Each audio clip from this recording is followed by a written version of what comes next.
తెలుసు, ఇంత చిన్న కుర్రవాడు ఉంటే అల్లుడు వరుస అయితే కనుక చిన్నప్పటి నుంచే వాడిని అల్లుడు రారా నీకేం కావాలరా, ఇదిగో పండక్కి మా అల్లుడు వచ్చాడు వీడికి బట్టలు పెట్టాలి, ఇలా ఆదరిస్తూ ఉంటారు. ఎందుకు ఆదరించేస్తారో నాకు అర్థం కాదు. అది పురాణం చదివాక అర్థమైందంటే అమ్మవారు చెప్పిన మాట వాళ్ళ నరనరాల్లోకి వెళ్ళిపోయింది అనమాట. ఇప్పటికి కూడా చూడండి, ఆర్యవైశ్యులు చాలా కుటుంబాల్లో పిల్లల్ని మా అల్లుడు అని చెప్పి ఆదరిస్తూ ఉంటారు. ఇది దానికి కారణం. అమ్మవారు అలాగా కుదిరితే కనుక కుటుంబాల్లోనే వివాహాలు చేసుకోమని చెప్పారు. దీనికి పూర్వకాలంలో ఏం చేసేవారంటే మేనరికాలు చేసేవారు. చేస్తే ఇప్పుడు అమ్మవారు ఎప్పుడో 11వ శతాబ్దంలో 10వ శతాబ్దంలో చెప్పిన విషయం కదా, అప్పటికి ఇంకా ఈ జెనెటిక్ ప్రాబ్లమ్స్ రాలేదు. మీరు పురాణాల్లో చూస్తే కూడా మేనరికాల కథలు బోలెడన్ని ఉన్నాయి. వాళ్ళందరూ ఆరోగ్యవంతంగానే ఉన్నారు. తర్వాత మరి మన బుద్ధుల వల్ల మనం తినే ఆహారం వల్ల భారతదేశంలో ఈ సమస్య ప్రారంభమైంది. మేనరికాలు ఇలాంటివి చేసుకుంటే ఇబ్బంది పడడం. అంటే మరి అమ్మవారు అలా ఎందుకు చెప్పారండి? ఇక్కడే ఒక విషయం ఆలోచించాలి. పురాణంలో తీస్తే కనుక మీరు ఇలాంటి బంధుత్వాల్ని చేసుకోమంటూనే అమ్మవారు దాదాపు 30 సూత్రాలు ఇచ్చారు అక్కడ. ఈ రకమైనది ఈ లక్షణాలన్నీ అబ్బాయికున్నా ఇవి అమ్మాయికున్నా చేసుకోకండి, ఇవి లేకపోతే మాత్రమే ఆ కుటుంబంలో అప్పుడు చేసుకోండి అని ఆనాడే అమ్మవారు చెప్పేశారంటే 10వ శతాబ్దంలో పుట్టిన జెనెటిక్ సైంటిస్ట్ అమ్మవారు. మన డాక్టర్లు ఆ తర్వాత మేనరికాల గురించి చెప్తే ఆవిడికి అప్పటికి 16 ఏళ్ళు కూడా నిండలేదు. అలాంటి ఆవిడ 10వ శతాబ్దంలో జెనెటిక్స్ గురించి చెప్పేసింది. ఈ లక్షణాలు ఉంటే కనుక వివాహం చేసుకోకండి అని. మీరు పురాణంలోకి వెళ్ళి చూడండి, ఇప్పుడు జెనెటిక్ డిజార్డర్స్ వచ్చి మేనరికాలు చేసుకోవడం వల్ల ఏ లోపాలు అయితే వస్తాయో అవన్నీ కూడా ఎప్పుడో 10వ శతాబ్దంలో అమ్మవారు ఇచ్చిన పట్టికలో ఉన్నాయి. ఎంత విచిత్రం ఆలోచించండి. ఒక చిన్న పాప ఆ కాలం అంత సైంటిఫిక్ గా ఆలోచించిందంటే అవి ఉంటే మాత్రం చేసుకోవద్దు అని అమ్మవారు చెప్పారు. లేకపోతే మాత్రం ఖచ్చితంగా బంధుత్వంలో చేసుకోండి. ఇంకా అమ్మవారు చెప్పిన 2వ సూత్రం, ఇది కూడా ఆర్యవైశ్యులకు మాత్రమే సంబంధించింది, మిగతా వాళ్ళకి కాదు. ఆ సూత్రం ఏమిటి అంటే ఋషి గోత్రాలు విడిచిపెట్టి ప్రాకృతమైన గోత్రాలని అనుసరించండి. మీరు వెళ్ళి ఆ 102 స్తంభాల మీద చూస్తే కనుక అక్కడ గోత్రాలు ఋషి గోత్రాలు ఉండవు. ఇప్పుడు ఏదో మా గోత్రం ఉందనుకోండి, విశ్వామిత్ర కౌశిక అఘమర్షణ త్రయార్షయ ప్రవరాన్విత అని చదువుతాం. మాది కౌశిక గోత్రం, విశ్వామిత్రుడిది. అలాంటి ఋషి గోత్రాలు కాకుండా ప్రాకృతమైనవి అనుసరించండి. అలాగనే వేదోక్తంగా మీ శుభకార్యాన్ని చేయకండి, పురాణోక్తంగా చేయండి అని అమ్మవారు ఇచ్చిన 2వ సూత్రం. చివరికి ఉపనయనం అయితే గాయత్రి మంత్రాన్ని కూడా, వైదికమైన గాయత్రి మంత్రం ఉంటుంది, అది చదవద్దు అని చెప్పారు అమ్మవారు. పౌరాణికమైనది చదవమని. ఆ పౌరాణికమైన గాయత్రి మంత్రం అయితే ఎంతైనా చేసుకోవచ్చు అని చెప్పారు. ఏమిటో తెలుసా పౌరాణిక గాయత్రి మంత్రం? తెలియదు. వైదిక గాయత్రి మంత్రం ఏ ఋషి ఇచ్చారో తెలుసా మీకు? మనం మామూలుగా అనుకునే గాయత్రి మంత్రాన్ని ఎవరిచ్చారు? విశ్వామిత్ర మహర్షి. పౌరాణికమైన గాయత్రి మంత్రాన్ని వ్యాస మహర్షి ఇచ్చారు.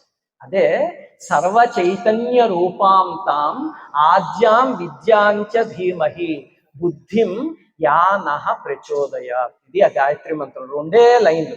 సర్వ చైతన్య రూపాంతాం ఆద్యాం విద్యాంచ ధీమహి బుద్ధిం యానః ప్రచోదయాత్. గాయత్రి మంత్రానికి ఎంత శక్తి ఉందో ఈ మంత్రానికి కూడా అంతే శక్తి ఉంది. ఎవరైనా చేసుకోవచ్చు. ఈ పౌరాణికమైన గాయత్రి మంత్రం చేసుకోండి, వైదికమైనది వద్దు అని చెప్పారు అమ్మవారు. ఇది అమ్మవారు చెప్పిన 2వ సూత్రం. అర్థమైందా? ఇప్పుడు ఇక్కడ కొంచెం మంది చదువుకున్న వాళ్ళు ఉన్నారు కాబట్టి ఒక 2 నిమిషాల పాటు ఒక విషయం చెప్తాం. మిగతా వాళ్ళకి ఏమిటిది అని అనిపించవచ్చు, కానీ తెలుసుకోండి మీ పిల్లలకి చెప్పడానికి. అసలు ఈ గోత్రాలు ఏమిటండి గొడవ అంతా? ఏమిటి అసలు ఈ గోత్రం అంటే ఏమిటి? అలాగనే ఒక గోత్రం అదే గోత్రం ఉన్న వాళ్ళని వివాహం చేసుకోకూడదట. ఆడపిల్ల పుట్టింటి నుంచి అత్తవారింటికి వెళ్ళగానే గోత్రం మారిపోతుంది. అత్తవారింటి గోత్రం ఎంత దారుణం అది! ఈ గోత్రంలో పుట్టిన అమ్మాయి ఇంకో ఇంటికి వెళ్ళగానే గోత్రం మార్చేసుకోవాలి. చాలా ఘోరం కాదు అది? ఆడవాళ్ళందరూ స్ట్రైక్ చేయాలి కదా, అంతేనా? కాదు, మన ఋషులు ఏదైనా పెట్టారు అంటే దాని వెనకాల సైన్స్ ఉంటుంది, గుర్తుపెట్టుకోండి. అసలు ఈ గోత్రాలకు సంబంధించి మీకు కొంచెం చెప్తాను. నేను కంప్యూటర్కి సంబంధించిన వాడిని, ఇదిగో డాక్టర్ గారు ఇక్కడ ఉన్నారు, కానీ కొంచెం చెప్పడానికి సాహసం చేస్తాను. ఏమిటి అంటే అసలు గోత్రం అనే పదం ఎక్కడి నుంచి వచ్చింది అంటే గవాన్ త్రాయతే అనే దాని నుంచి వచ్చింది సంస్కృతంలో. అంటే గోవులని కాపాడడాన్ని గోత్రం అంటారు. ఏమిటి ఆ గోవుని కాపాడడం? ఇప్పుడు ఒక గోవు ఉంటుంది, ఒక వృషభం ఉంటుంది, అంతే కదా. ఈ వృషభం యొక్క జీన్ చాలా బాగుంది అనుకోండి, అప్పుడు ఈ గోవుకి పుట్టబోయే సంతానం చాలా గొప్పది పుట్టింది. అందుకే మీలో కొన్ని రైతు కుటుంబాలు ఉంటాయి, వాడు చూస్తే కనుక అలాంటి వృషభాలు ఉంటాయి, జాతైనవి, వాటిని చాలా జాగ్రత్తగా కాపాడుకుంటారు. రైతులు తీసుకువెళ్ళి కాపాడుకుని దాన్ని తీసుకొస్తారు ఈ ఆవుల దగ్గరికి. తీసుకొస్తే ఈ ఆవు దాని వల్ల గర్భం దాలిస్తే కనుక పుట్టబోయేది కూడా అంత స్ట్రెంగ్త్ గా ఉంటుంది అని తెలుసు కదా. అదే గోత్రం అంటే. గవాన్ త్రాయతే ఇది గోత్ర. గోవుని కాపాడుకోవడం అనే కాన్సెప్ట్ నుంచి గోత్రం అనేది వచ్చింది. మరి ఇది గోవులకి బాగానే ఉంది, మనుషులకి ఏమిటి అసలు ఈ గోత్రం ఆలోచిస్తే, ఇక్కడ మనందరం 9వ క్లాసు 10వ క్లాసులో బయాలజీ చదివే ఉంటాం కదా. బయాలజీలో క్రోమోజోమ్స్ గురించి చదువుకున్నారా ఎవరైనా? క్రోమోజోమ్స్ మనందరం చిన్నప్పుడు మనకు ఒక ఇంపార్టెంట్ క్వశ్చన్, ఖచ్చితంగా 3 మార్కులకైనా వచ్చి ఉంటుంది. క్రోమోజోమ్స్ ఎన్ని జతల క్రోమోజోమ్స్ ఉంటాయి? మొత్తం 23. అమ్మయ్య సంతోషం. ఇప్పుడు కూడా మిమ్మల్ని పంపించేస్తే నీట్ రాసేసి వచ్చేస్తారు శుభ్రంగా నీట్ గా. చాలా సంతోషం. 23 రకాల క్రోమోజోమ్స్ ఉంటాయి కదా. వాటిలో 22ని ఆటోజోమ్స్ అంటారు. ఆ 23వది ఉంది, అది సెక్స్ డిటర్మినేటింగ్ క్రోమోజోమ్ అంటే లింగ నిర్ధారిత క్రోమోజోమ్. ఇది మనం చదువుకున్నావా చిన్నప్పుడు? ఆ క్రోమోజోమ్ కానీ XX అని ఉందనుకోండి, ఆడపిల్ల. కరెక్ట్, సంతోషం. ఇక్కడ తల్లులందరూ చెప్పేస్తున్నారు, మాకన్నా బెటర్ వీళ్ళు. మేము కంప్యూటర్ సైన్స్ లో ఉంటే వీళ్ళు ఇంట్లో ఉంటే శుభ్రంగా చెప్పేస్తున్నారు. అదే XY అని ఉందనుకోండి, అప్పుడు మగపిల్లవాడు. అంతే కదా. అంటే ఆడపిల్లకి మగపిల్లవాడికి క్రోమోజోమ్స్ లో ఏది తేడా? వై. ఆ వై అనే క్రోమోజోమే మగపిల్లవాడ ఆడపిల్ల అనేది నిర్ధారిస్తుంది. అంతే కదా. ఇది XX, ఇది XY. ఆ వై అనే క్రోమోజోమ్ లో ఉంది మొత్తం అంతా.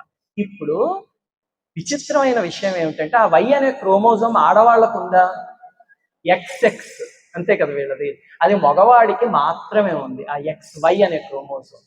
ఇప్పుడు ఈ మగవాడికి XY అనే క్రోమోజోమ్ ఉంది, సంతోషం. కానీ మగవాడికి పిల్లలకి అనే శక్తి లేదు. క్రోమోజోమ్ పెట్టుకున్నాడు కానీ పిల్లలకి అనే శక్తి లేదు. ఇప్పుడు ఈ స్త్రీమూర్తి ఏం చేస్తుందంటే, ఆ XX క్రోమోజోమ్ ఉన్న స్త్రీమూర్తి వేరే ఇంటికి వెళ్ళి అక్కడ ఆ వై క్రోమోజోమ్ ని భర్త ద్వారా స్వీకరించి, ఆ క్రోమోజోమ్ అతనికి ఎక్కడి నుంచి వచ్చింది?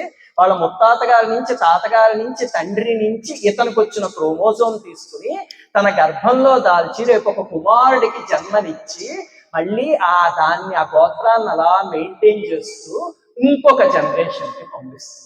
అది స్త్రీమూర్తి చేస్తున్న త్యాగం. ఇక్కడున్న స్త్రీమూర్తులందరికీ నమస్కారం, నా భార్యతో సహా అందరికీ నమస్కారం చేస్తుంది. అది స్త్రీమూర్తి చేస్తున్న త్యాగం. దిక్కుమాలిన దరిద్రపు లోకం ఎలా తయారైందంటే, ఆడపిల్లని ఇచ్చి పంపిస్తే తనతో పాటు కట్నం పంపించాలి. ఏది కట్నం? ఎంత? నీ కూతుర్ని నేను పోషిస్తున్నా మా ఇంట్లో, మాకు కట్నం కావాలి. ఆ కట్నం ఇచ్చాక తల తాకట్టు పెట్టి నాకు ఒక బైక్ కావాలి, నాకు ఒక కారు కావాలి, నగలు కావాలి, బట్టలు కావాలి, ఇలా ఏడిపించుకు తినడమే. ఎందుకంటే ఈ అమ్మాయిని పోషిస్తున్నాం మేమని. ఒరే దిక్కుమాలిన వాడు, ఆ అమ్మాయిని నువ్వు పోషించట్లే, నీ వంశాన్ని, నీ గోత్రాన్ని, ఆ వై క్రోమోజోమ్ ని మోసుకు తీసుకువెళ్ళి తన కడుపు చీల్చి కుమారుడికి ఇస్తోంది ఆ తల్లి. ఏమిస్తావు? ఎంత కట్నం? నువ్వు ఎదురిస్తే రుణం తీర్చుకుంటావు. కట్నం కోసం పీడించుకు తినడం అసహ్యమైన పని కదా. ఇప్పుడు అర్థం కావట్లే గోత్రం ఎందుకు మారుతుంది అంటే అందుకు. ఎందుకంటే ఈ పిల్ల వేరే ఇంటికి వెళ్ళినప్పుడు అక్కడ వాళ్ళ గోత్రాన్ని పట్టుకుని దాన్ని కంటిన్యూ చేస్తుంది తర్వాత తరానికి. ఈ గోత్రం అనే దాని వెనకాల ఇంత సైన్స్ ఉంది. క్రోమోజోమ్స్, జెనెటిక్స్ కి సంబంధించిన సైన్స్. ఇప్పుడు మరి ఆడపిల్ల ఆ ఇంటికి వెళ్ళినప్పుడు తన గోత్రం ఏమిటో తనకి తెలియాలి, దేన్ని మోస్తోంది నెక్స్ట్ జనరేషన్కి. అందుకనే గోత్రం మార్చేస్తుంది.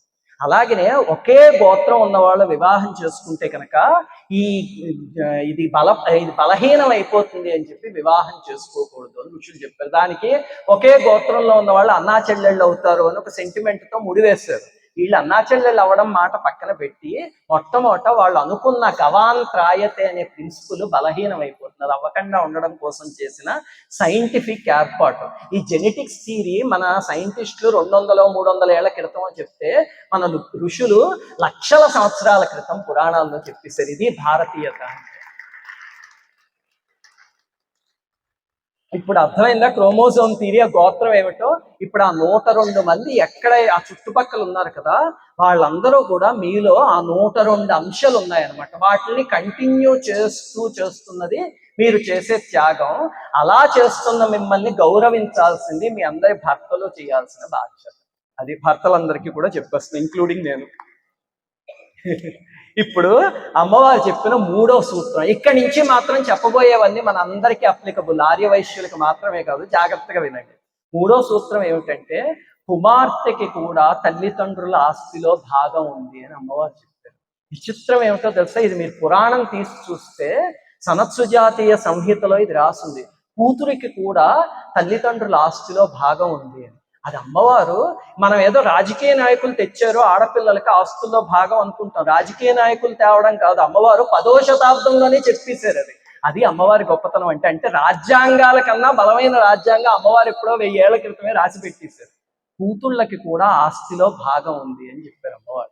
ఎందుకు చెప్పారు ఇది అంటే, మీరు చరిత్రలో ఒక విషయం గమనించాలి. అమ్మవారు ఆత్మాహుతి చేసుకున్నాక ఆ రాజ్యానికి తర్వాత అధికారి ఎవరు? వాళ్ళ సోదరుడు విరూపాక్షుడు, అంతే కదా. అతని గొప్పతనం ఏమిటంటే, మహానుభావుడు అతను రాజ్యం చేయలే, అమ్మవారికి గుర్తుగా సింహాసనాన్ని అక్కడ వదిలేసి, నా సోదరి వాసవి మాత ఇక్కడ కూర్చుని ఉంది, ఆవిడే ఈ రాజ్యానికి అధిదేవత, నేను ఆవిడికి సామంతరాజు కింద రాజ్యం చేస్తాను అని చెప్పి పక్కన కూర్చుని చేశాడు తప్ప, భరతుడు ఆనాడు పాదుకలకి పట్టాభిషేకం చేశాడు.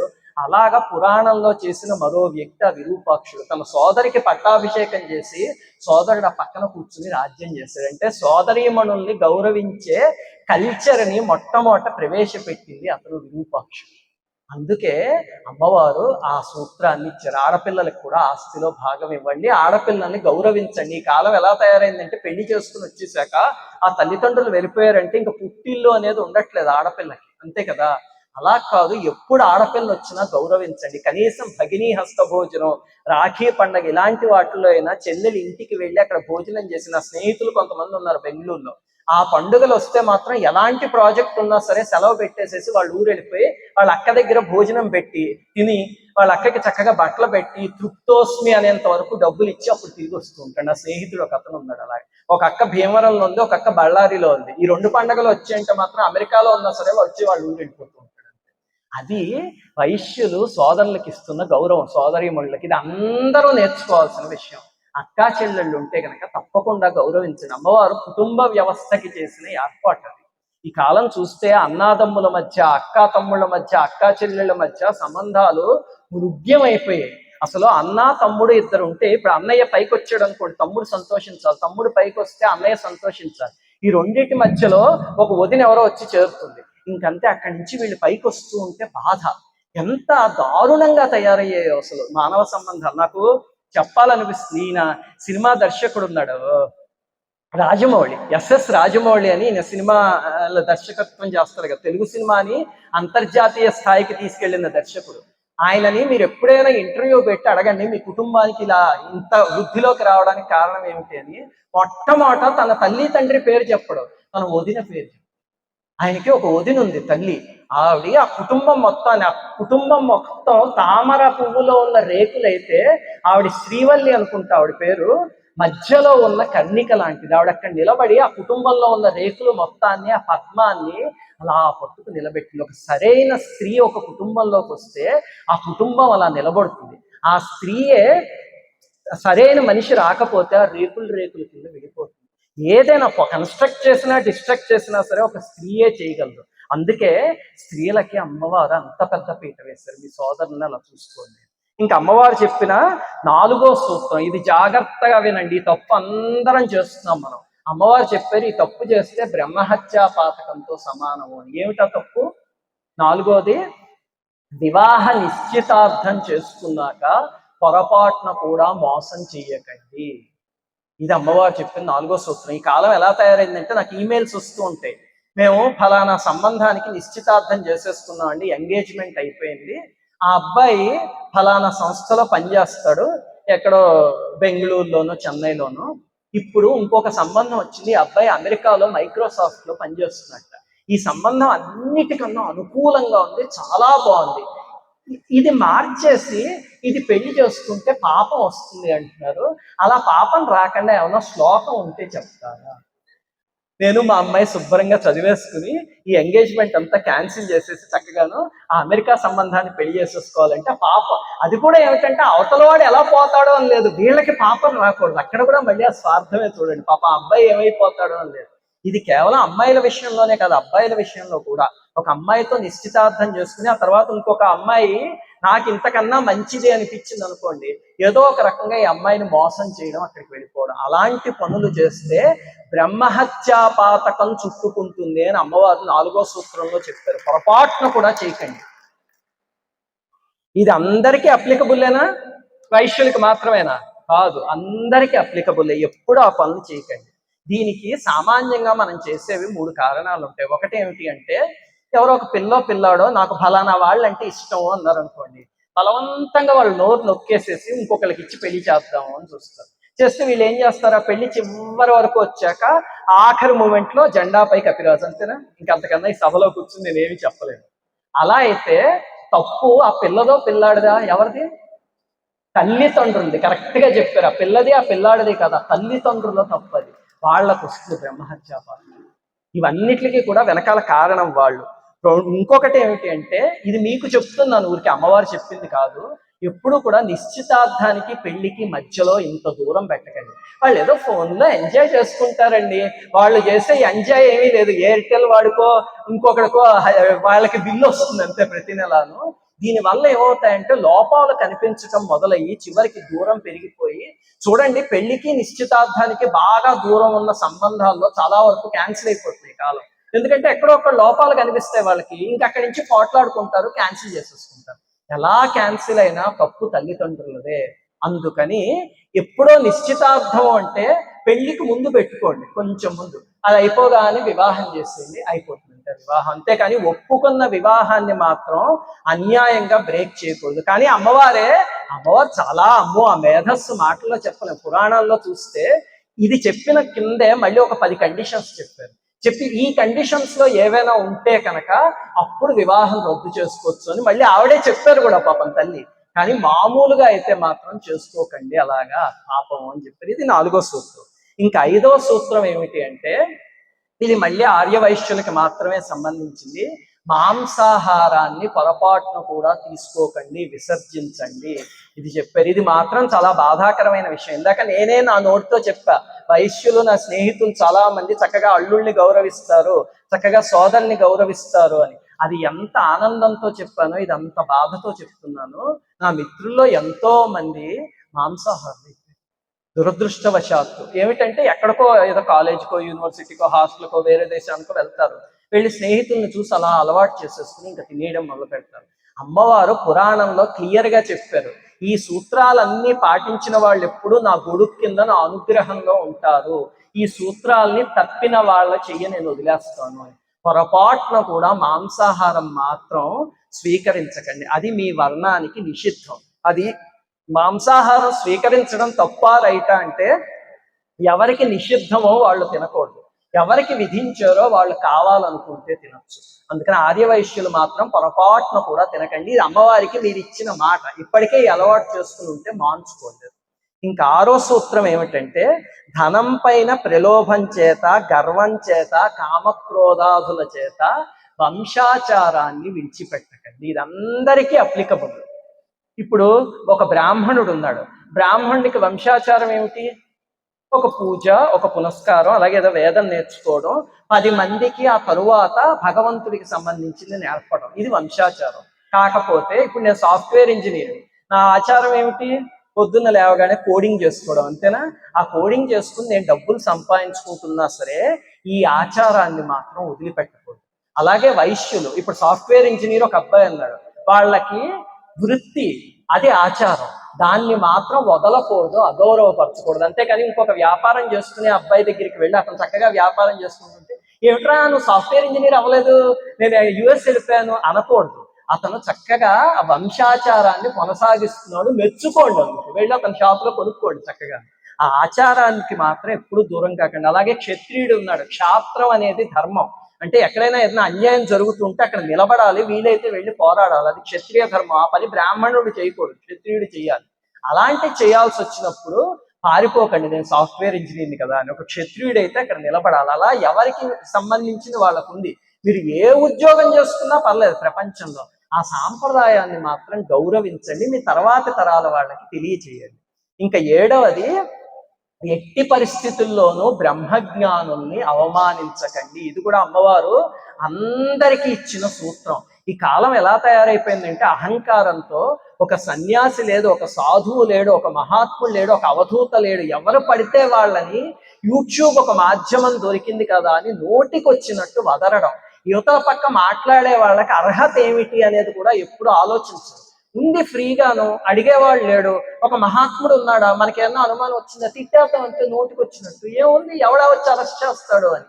ఎప్పుడు కూడా ఇలాంటివి చేస్తే నరకానికి పోతారు అని అమ్మవారు పురాణంలో చెప్పారు. ఎప్పుడు కూడా, ఇప్పుడు ఫర్ ఎగ్జాంపుల్ అక్కడ స్వామీజీ కూర్చుని ఉన్నారు, వారు వయోవృద్ధులు. మొట్టమొదట రాగానే మనకి క్షేత్రానికి స్వామీజీ కనిపించాలి, వెళ్ళి వారికి నమస్కారం చేసుకోవాలి, అది మన బాధ్యత. అంటే ఎందుకంటే వాళ్ళు సర్వసంగ పరిత్యాగులు, బ్రహ్మజ్ఞానులు. అలాంటి వాళ్ళు కనిపించగానే మొట్టమొదట పాదాలకి నమస్కారం చేసుకోవాలి. అంతేకాని దుయ్యబట్టడం, నోరు పారేసుకోవడం లాంటి పనులు చేయకూడదు.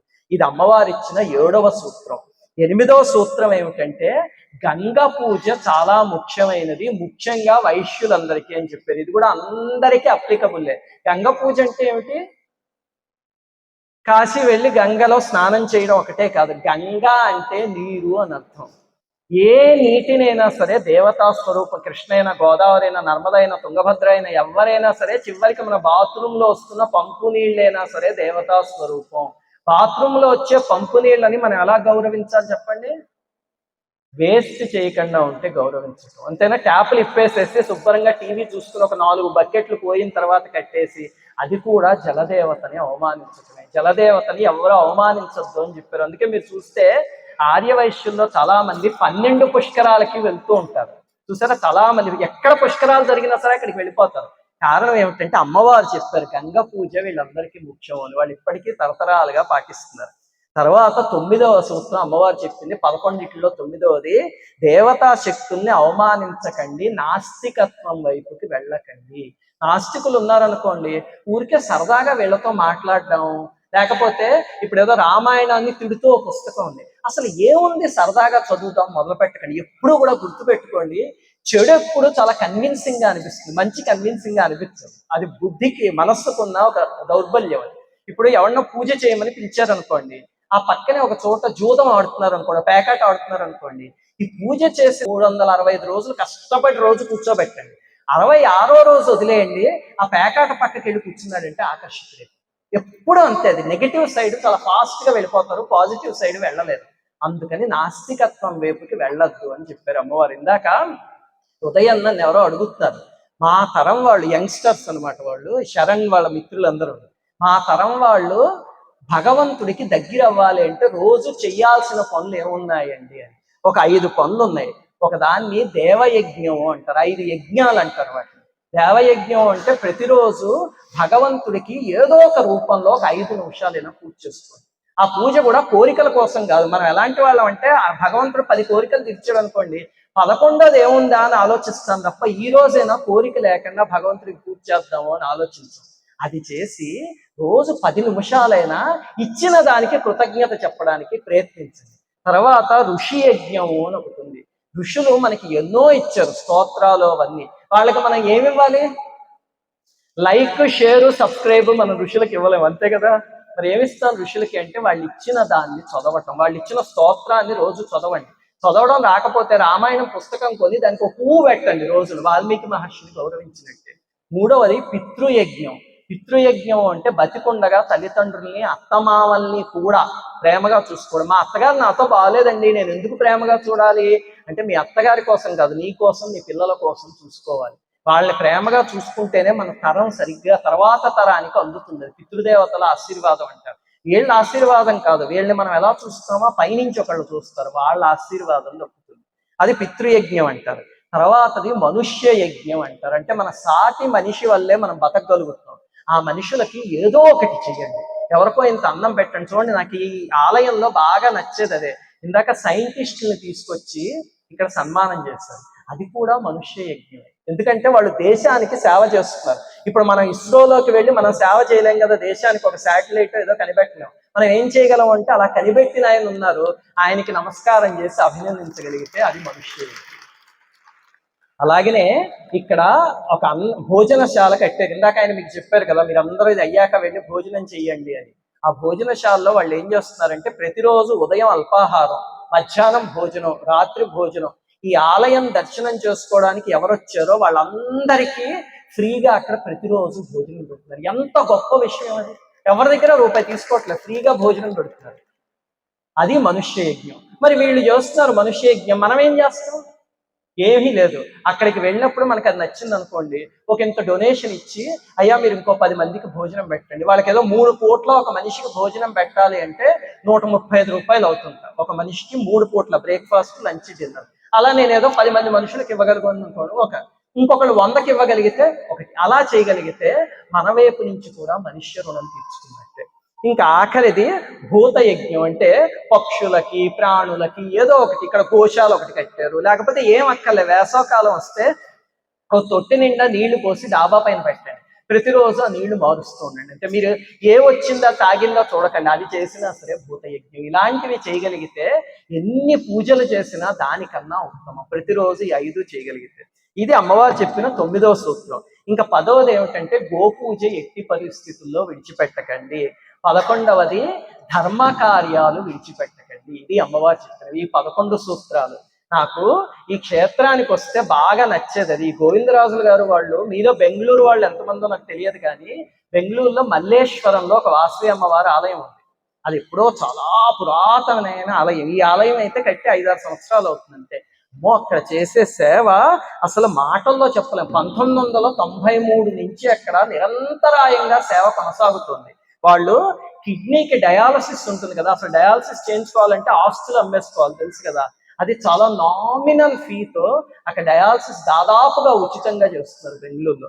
అలాగనే రోజు 170 మంది వృద్ధుల్ని ఐడెంటిఫై చేసి వాళ్ళ ఇంటికి క్యారేజీలు పంపిస్తున్నారు. అంటే పిల్లలు వదిలేసిన వృద్ధులు, పిల్లలు ఎక్కడికో వెళ్ళిపోయి లాలనా పాలన లేని వాళ్ళు ఉంటారు, మీరు బాధపడకండి, మీరు అందరూ మాకు తల్లిదండ్రులే అని చెప్పి పుణ్య దంపతులు 170 క్యారేజీలు పంపించి ప్రతిరోజు మధ్యాహ్నం అయ్యేసరికి వాళ్ళ ఇంటికి క్యారేజీలో భోజనం వెళ్ళిపోతుంది వాళ్ళు వండుకోగలరు. ఎంత గొప్ప పని చూడండి. అమ్మవారు ధర్మ కార్యాలు విడిచిపెట్టకండి అని చెప్పిన ఒక్కదాన్ని తీసుకుని ఎన్ని మంచి పనులు చేస్తున్నారు. అలాగనే 300 మంది ఆశ్రయం లేని పిల్లలకి హాస్టల్ కట్టి ఆశ్రయాన్ని ఇస్తున్నారు. ఇలాంటివి ఏదో ఒక ధర్మ కార్యాలు చేయండి.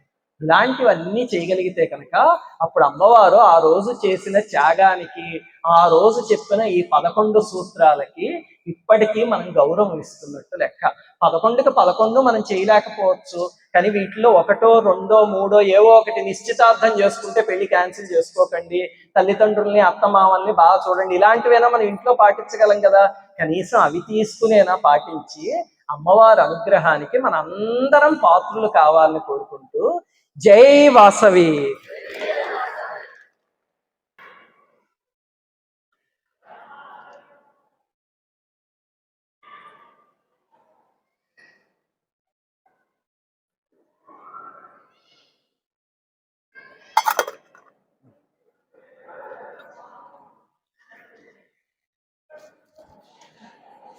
ఒక ముఖ్యమైన విషయము, ఇక్కడ ఛానల్ కుటుంబ సభ్యులు చాలా మంది వచ్చే ఉంటారు కదా.